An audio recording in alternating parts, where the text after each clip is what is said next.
right, good evening. All right, I am glad to be back with you this evening. I hope you have your Bibles. You can go ahead and open those up to Mark chapter 8. We'll be there tonight.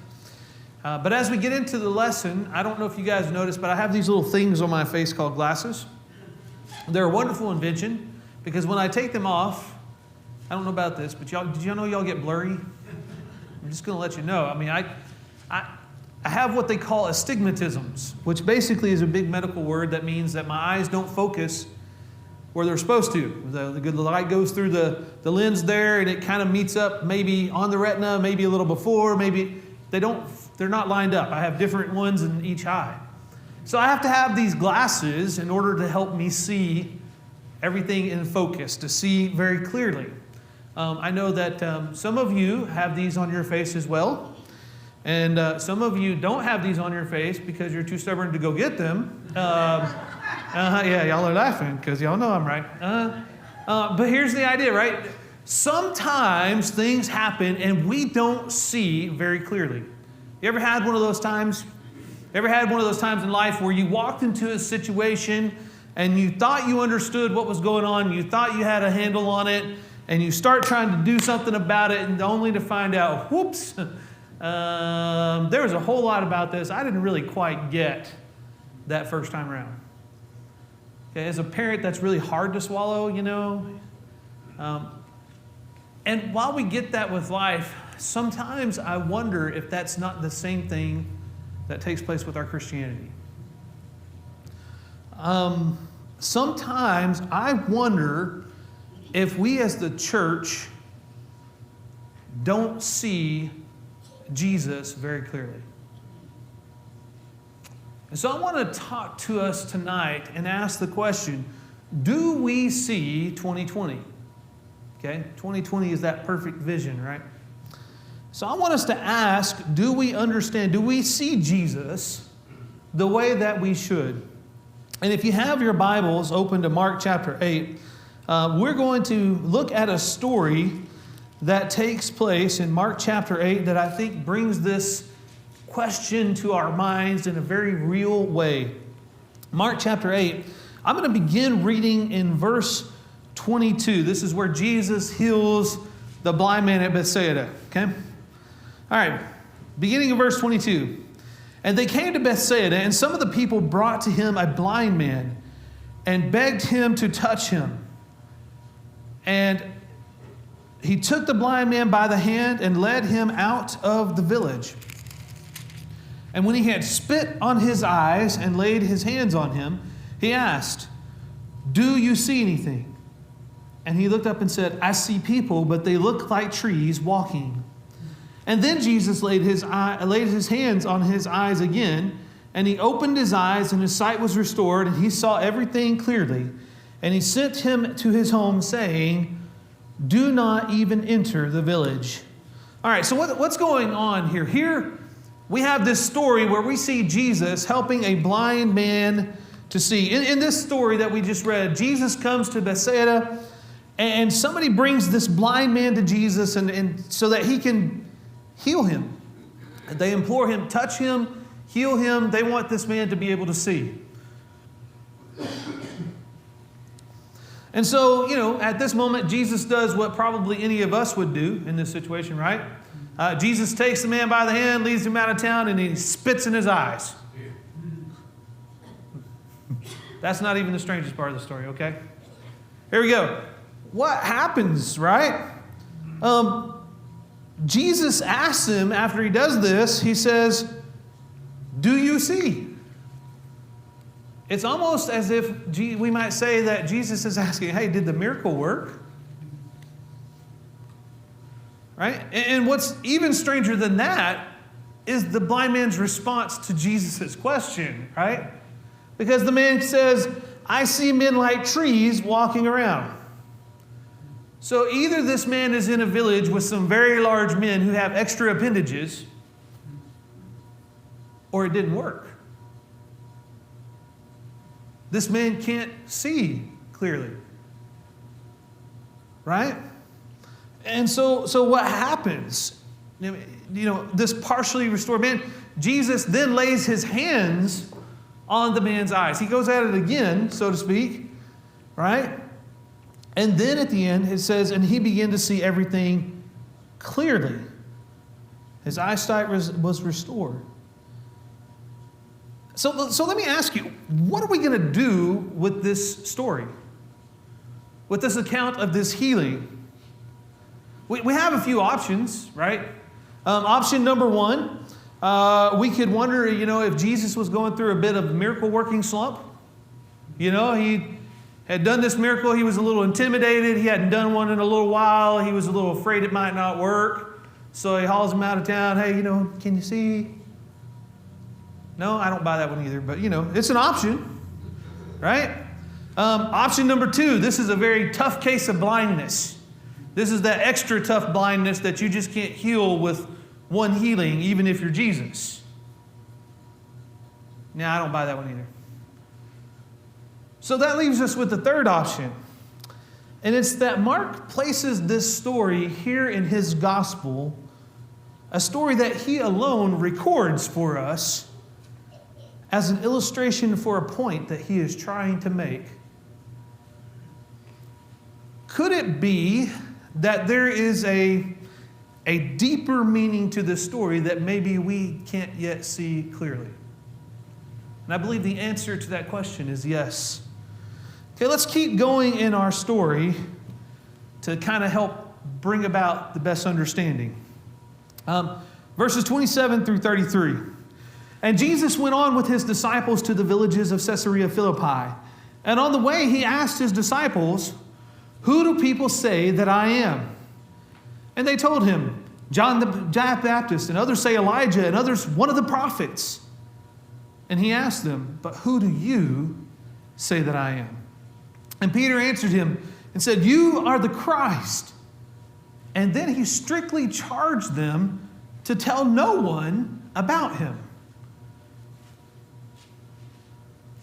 And he began to teach them that the Son of Man must suffer many things and be rejected by the elders and the chief priests and the scribes and be killed, and after 3 days rise again. And he said this plainly, and Peter took him aside and began to rebuke him. But turning and seeing his disciples, he rebuked Peter and said, "Get behind me, Satan, for you are not setting your mind on the things of God, but on the things of man." Now I want you to just pause for a moment and think about that text that we just took in. Because if you study the Gospel of Mark, this text that we're reading is probably one of the most climactic parts about this gospel. We don't think about it that way. But you see, if you study the Gospel of Mark, and the Gospel of Mark, chapters 1 through 8, Mark is trying to answer this primary question. And the primary question he's trying to answer is, who is this man named Jesus? Right? In Mark chapter 1, he answers this question 4 different times. He answers it when John the Baptist says, "Hey, there's the Messiah." He answers it when the Father opens up heaven and declares him to be his beloved Son. He answers it again when Jesus says, "Hey, repent and believe the kingdom of God is at hand." Right? The question is answered when Jesus walks away from the temple, is confronted by the demons who know exactly who he is and say, "You are the Son of the Most High God." Mark's trying to get people to see this, the answer to this question. In chapter 2, Jesus claims divinity by forgiving sins, something that only God alone can do. And he proves it by having him take up his bed and walk. Right? In chapter 3, Jesus is this kind of fascinating man who does a lot of wonderful things, and people are kind of curious about him. They're wanting to keep their eye on him. To the religious leaders in Mark chapter 3, Jesus is this infuriating upstart that's trying to take away their authority, their power. To his family in Mark chapter 3, he's an embarrassment. They think he's kind of gone insane. They don't want him to be around. They don't want, and all the time, the disciples who are with him through all of this, the people who should understand who he is in the most, they don't have a clue. They don't see who he is. They're confused. Then in Mark chapter 4, Jesus is walking out on this water during the storm with the disciples on the boat, and he just gets in the boat and he speaks, and the storm is just calmed down, stilled instantaneously. And do you know what the disciples say? Who is this man? They're still not getting it, right? In chapter 6, Jesus feeds 5,000 people. He walks on the water. They're all terrified. They don't understand about the loaves. They can't get any, their minds are closed. They don't get the idea of who Jesus is. And with every chapter, as you go through the Gospel of Mark, it becomes more evident that Jesus is the Messiah. And it seems that with every chapter you go through, the disciples are still clueless. They don't get it. They don't see who Jesus is. Jesus is trying all through the Gospel of Mark to help them see him clearly, to see him for who he is. And here in Mark chapter 8 is kind of even a more startling example of this. If you remember just a little bit above where our text in Mark chapter 8, Jesus had fed the 4,000. Remember, he's already fed the 5,000 before this. Now he feeds the 4,000. This is the second time they did that. Then they get into the boat, and they're going out there, and as they're talking, Jesus is talking to them about the leaven of the Pharisees, and all they can think about is, oops, we don't have any bread. Now listen, I don't know what all that Jesus expected the disciples to know when, but if you had just seen a little bit earlier the feeding of the 5,000, and then literally just seen the feeding of the 4,000, would you be worried about 13 people in a boat? I mean, you know what I'm saying? And here's the idea. They didn't get it. They still didn't see who Jesus was. And Jesus is not really pleased with this. If you look at what goes on in this, right after this, when he's talking about the leaven, right? In Mark chapter 8, beginning of verse 17, Jesus kind of unloads on them with a series of 8 different questions, right? He says, why do you discuss the fact that you have no bread? Do you not yet see or understand? Do you have a hard night? Having eyes, do you not yet see? Having ears, do you not hear? And do you not remember how many basketful of broken pieces you picked up when I broke the 5 loaves for the 5,000? And when I broke the 7 loaves for the 4,000, how many large baskets full of broken pieces did you pick up?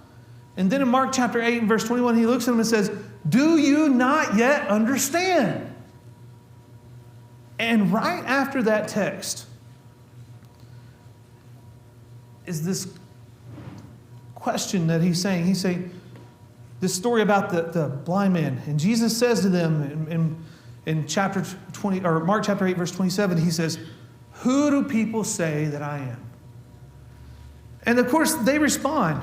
They say, some people say you're John the Baptist, and some people say you're Elijah.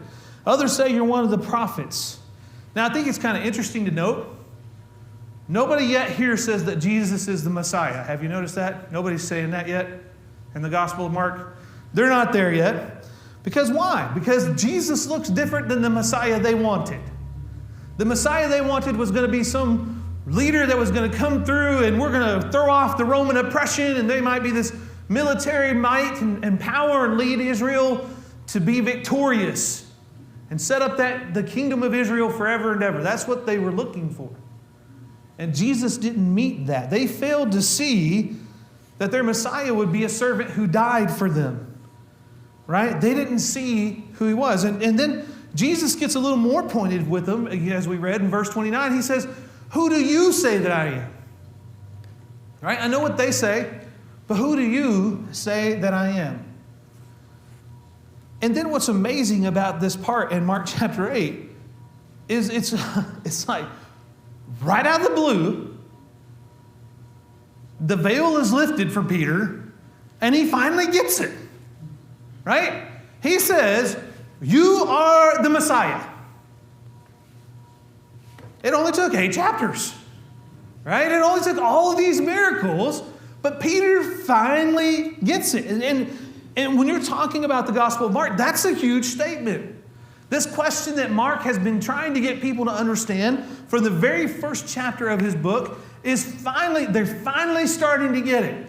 People see that Jesus isn't just some prophet. He's not a reincarnation of John the Baptist. He's not Elijah. He is the Messiah.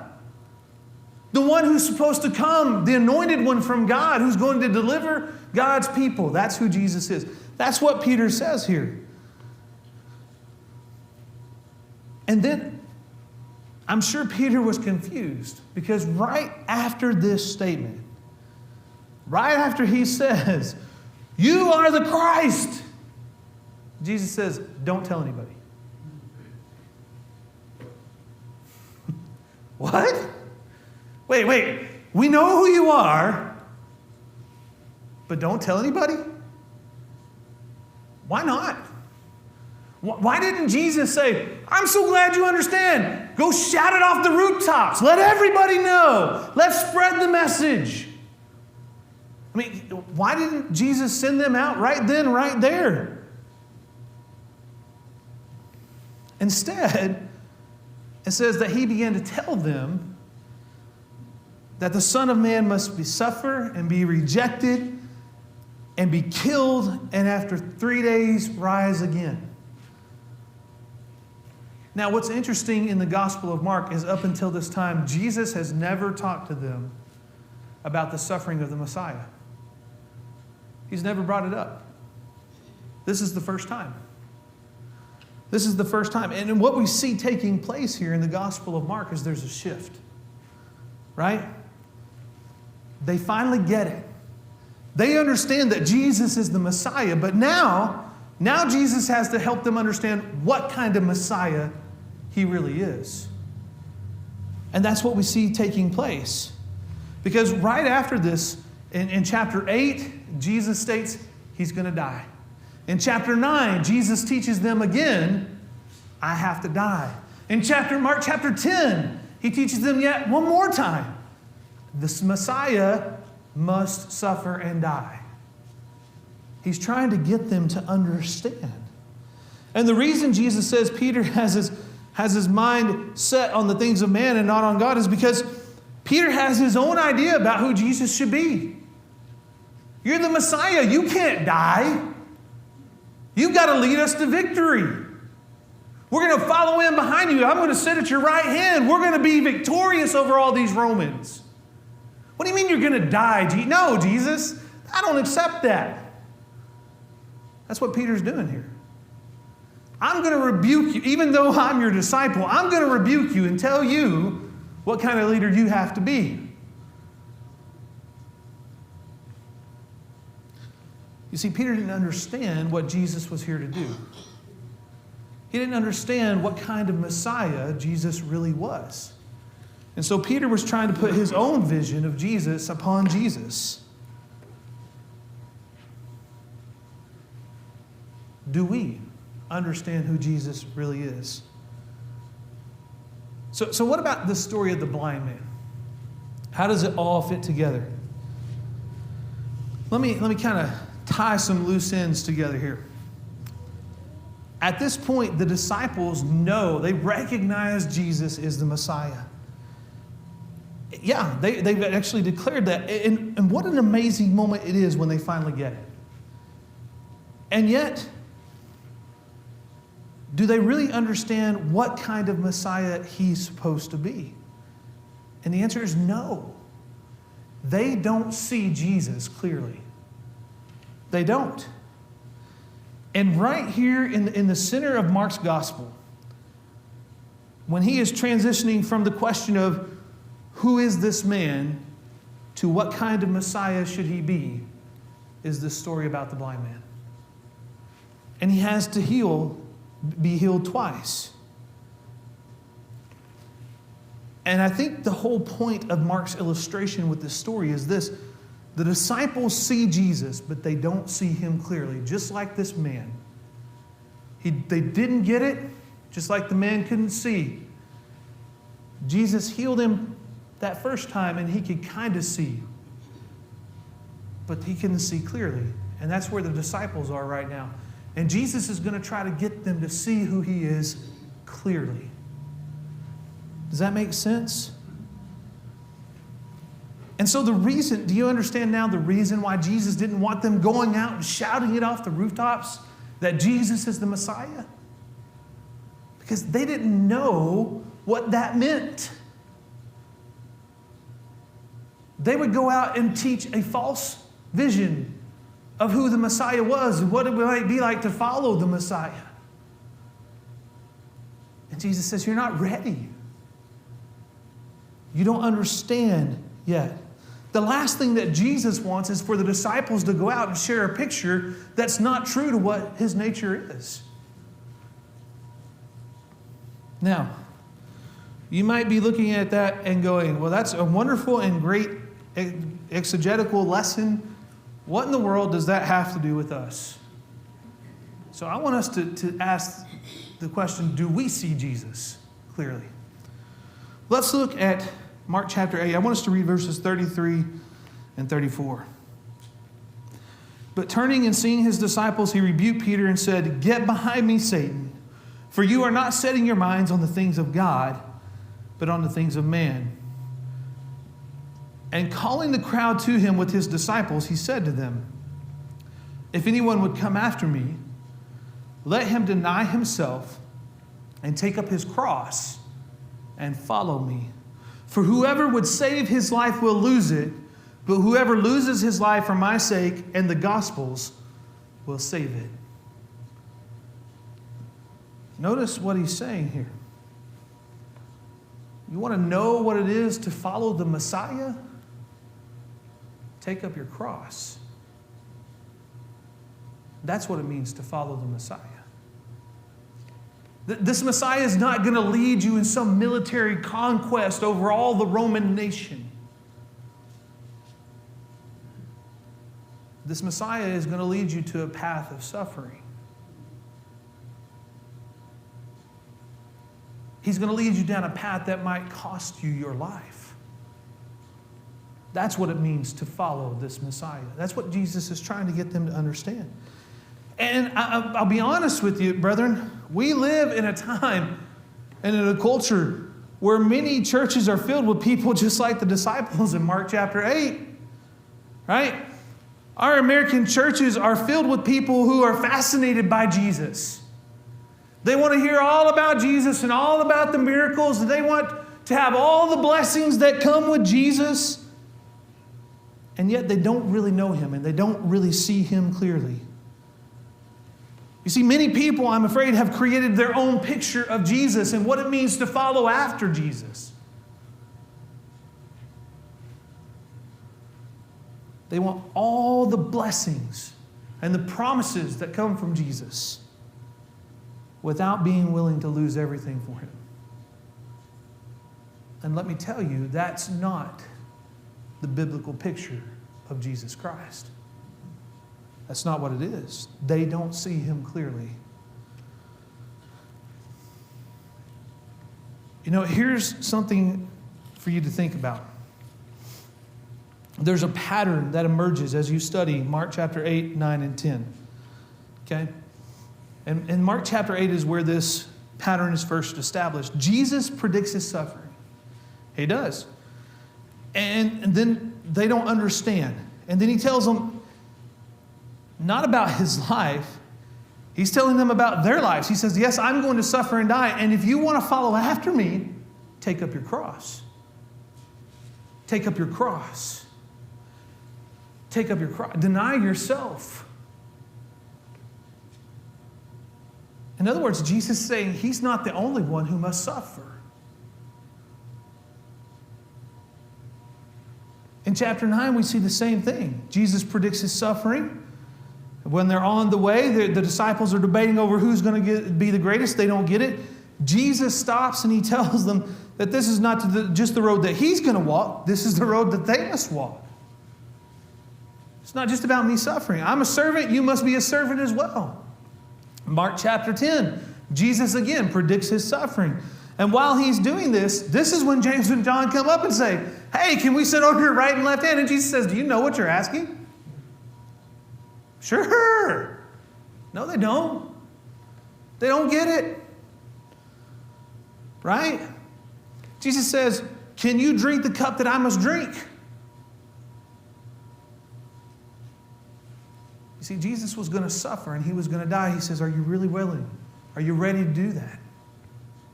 And they didn't get it. And here's the point, right? The call to discipleship is a call to follow Jesus. And while we might acknowledge that, here's the part that we don't like to acknowledge in our American churches today. He's saying not only must we embrace and trust in the death and the resurrection of Jesus Christ, but we must also embrace the life and the suffering of Jesus Christ if we want to be his disciples. And that's not a message that's popular today. Right? And to be honest with you, I don't know where we went wrong. Somewhere along the way, we took a wrong turn.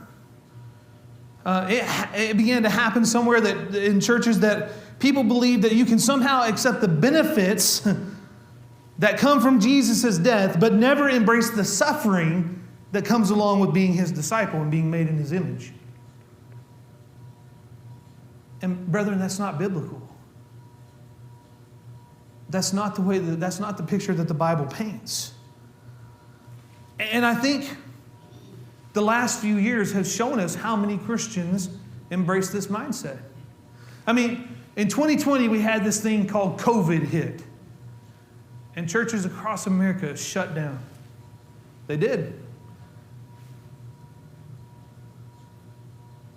How many people in that time put out the effort to find their own spiritual edification?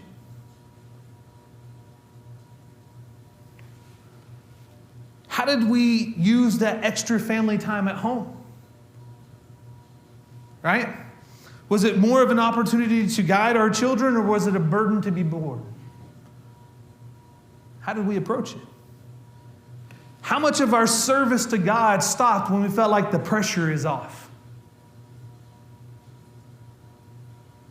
You see what I'm saying? How many of us continue to set aside for God the things that belong to him?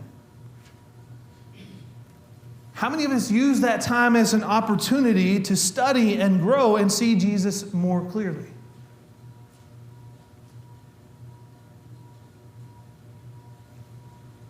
And if you want the real clincher, how many of those people that stopped coming because we had to haven't come back now that we get to?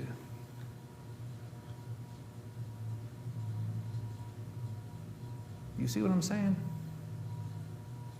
Sometimes I think we in the American church have lost what it means to see Jesus clearly and what it means to follow after him.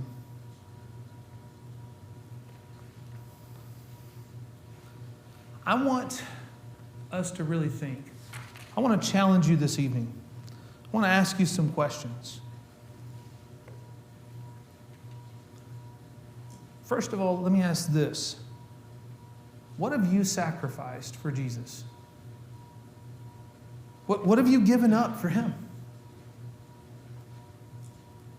And I don't want you to say, no, I want you to think about it.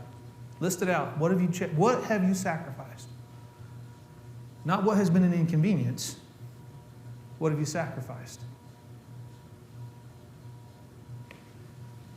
How different is the way you live your life because of Christ?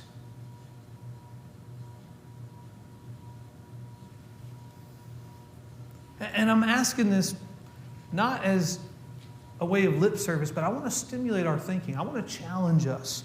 Because I'm afraid sometimes, inadvertently, we're like Peter and we're worshiping a Jesus that does not exist in the Bible. We're worshiping a Jesus that asks us to believe in his life and death, but does not require that we follow in that death. And that's not the message that Jesus taught. Matter of fact, that's the exact reason he told the disciples not to teach. Because they didn't see what he was truly getting at. Do we? You know, we have this phrase we talk about today, I've got to bear my cross. And we say that when we're talking about things like paying the bills or going through sicknesses or any of the number of everyday to-day things that happen in life. Let me tell you something, brethren. That is not a cross that Christians alone have to bear. People who don't believe in God, they still get sick. They still have to pay bills. They still lose jobs. All of those things, unless it's done for the name of Christ, it's not your cross. It's just life.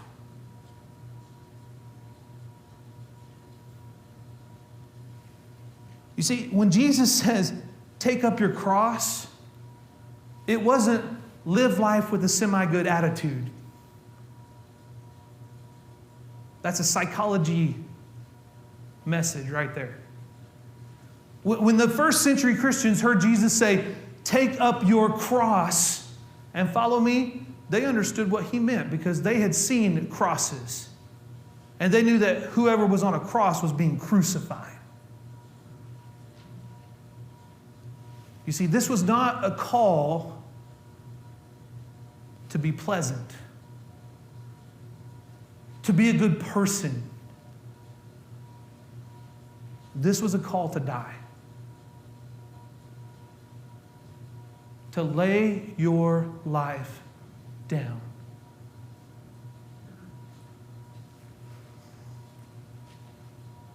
That's the call that Jesus makes.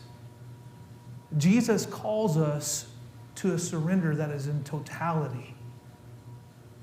He calls us to be willing to give up all we have and give even our lives as a sacrifice, to be willing to suffer anything and forsake everything for Him.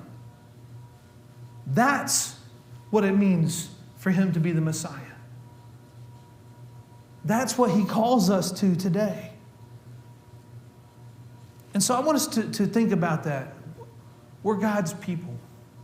We're His representatives here on this earth. And I want us to think about the impact of how we see Jesus today. Because the simple truth is this: if we don't see Jesus clearly, then we don't really see Jesus at all. And we don't need to be proclaiming a false Jesus to people who need to know who He really is. And I want us to think about that. Jesus calls us to take up a cross. We don't have the authority. We don't have the freedom to take that image and that call and reshape it and remold it into something that's more palatable to our liking today.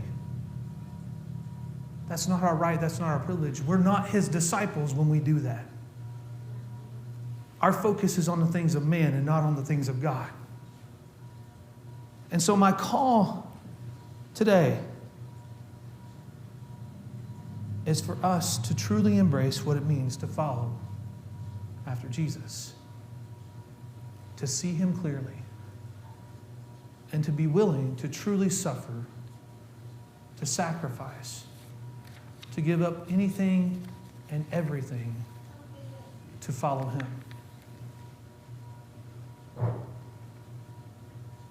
As I close, I cannot help but think sometimes we have inadvertently fell into the same trap that Peter did, where we have an image and an expectation of Jesus that's not biblical.